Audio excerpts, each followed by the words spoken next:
decided it was time for a vlog. First of all, the hair. It's very short and it's very red, as you can see. I always feel the need to vlog every single time I get my hair done, so every 3 months there's a random video that's like, hair! I am in my bedroom at my apartment. I was like, where am I?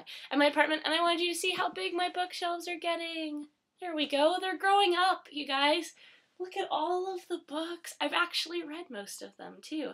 And over here are, like, things I'm really glad you probably can't see because you're not supposed to see them. And then over here are notes to myself.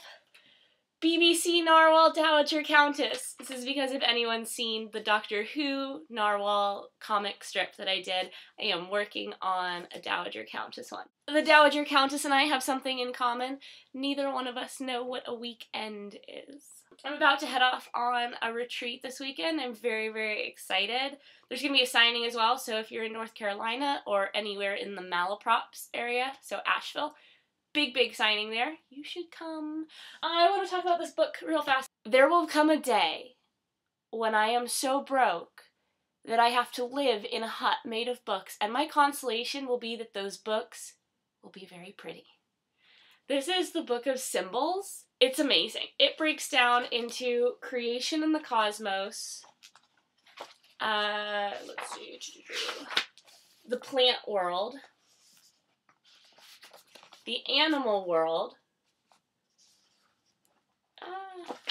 the human, don't be like that, the human world,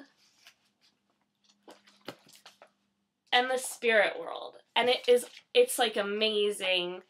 It's a page on all these different symbols. So that's in my life right now. That can be my pillow in my house made of books.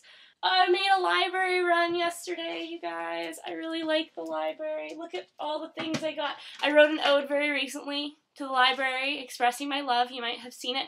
And this is why. Because I can go in and I can just click a button and they give me books. Like, they just give them to me. I mean, I'm supposed to return them, but they give them to me. It's free. So one of the reasons I'm a little crazy right now is because I am on a very, very tight deadline. So my book is, the archived, is due to copy edits in like 6 days. Because February is a little beast and it doesn't have 30 or even 31 days. Did not realize that. Guess it's giving me the extra day this year, but that's not quite helpful enough. Anyway, a little bit scattered because it's a very big deadline. It's copy edits, which means that like all of my content edits, they really need to be done. But the most exciting thing is, like, through all of the drafts and through all of the rounds of revisions, I write a line and I love that line, but I also know that chances are the line's gonna change. But then I get to line edits and, like, the last of my content edits, and I realize that, like, this wording, it's actually quite possible that, like, this is how it's gonna look. And this is how it's gonna be read. And that, to me, oh, it just makes me so excited. Also, you guys, I saw the cover comp for the archive yesterday, which comes out January 2013, and I burst into tears because I'm in design, like my background's in design, and book covers are probably for me the most dreaded part of the process, and then I saw the cover and I just lost it. It was such a high that I realized something about the publishing community, about the publishing industry. Is that it's like a drug. And it's a drug in a different way than writing is a drug. Writing itself, as every writer here knows that's watching this video, writing itself is like a drug. It's got its highs, it's got its lows. You write a good scene, you like get it out.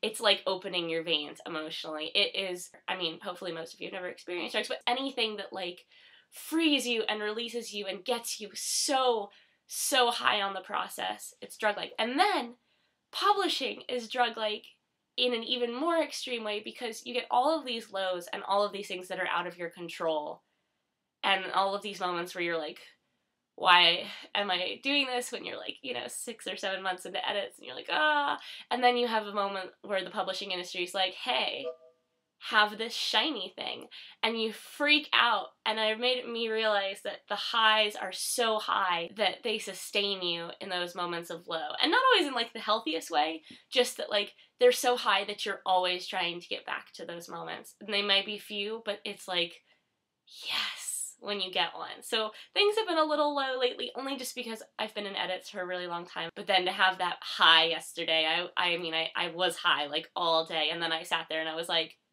this is totally an unhealthy relationship. But I'm not going to give it up anytime soon.